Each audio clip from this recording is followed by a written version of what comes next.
pour les patients qui arrivent en maladie chronique, le fait de leur proposer une expertise qui n'est pas d'un soignant mais d'un patient améliore la qualité des soins.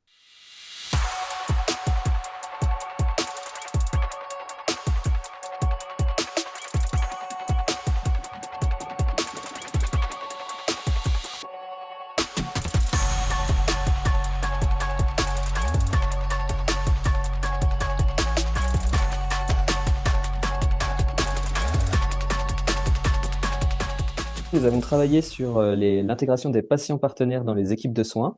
Nous avons fait une grande recherche bibliographique où nous avons pu voir qu'il y avait une méconnaissance des patients partenaires sur le terrain.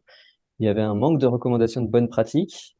Et ensuite, nous avons réalisé des enquêtes de terrain où nous avons pu voir qu'il y avait une opposition entre les patients partenaires eux-mêmes, mais aussi une opposition entre les patients partenaires et les soignants, souvent par méconnaissance de leur rôle. Les soignants ne connaissaient pas du tout le rôle des patients partenaires, ils étaient souvent pas intégrés dans les équipes de soins, ils n'avaient pas été non plus accompagnés peut-être par leur manager ou par la structure, donc ils arrivaient un peu comme des cheveux sur la soupe, et les équipes soignantes avaient un certain rejet de ces patients partenaires.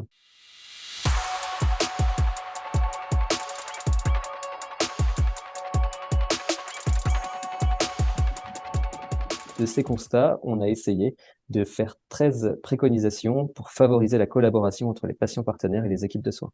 En première partie de nos préconisations, on a défini qu'il fallait justement définir un cadre institutionnel et ensuite les préconisations suivantes portaient sur le manager qui était vraiment la pierre angulaire de la collaboration entre les soignants et les patients partenaires. Pour la sélection des patients, il est important que le manager s'assure que le patient est disponible, est intéressé et ne va pas outrepasser son rôle de patient partenaire, qui va pas prendre la place des soignants, et lui apporter aussi le cadre et le moyen d'exprimer aussi auprès des équipes son expérience. Pour nous, tout le monde peut mettre ça en place dans son entreprise ou son association.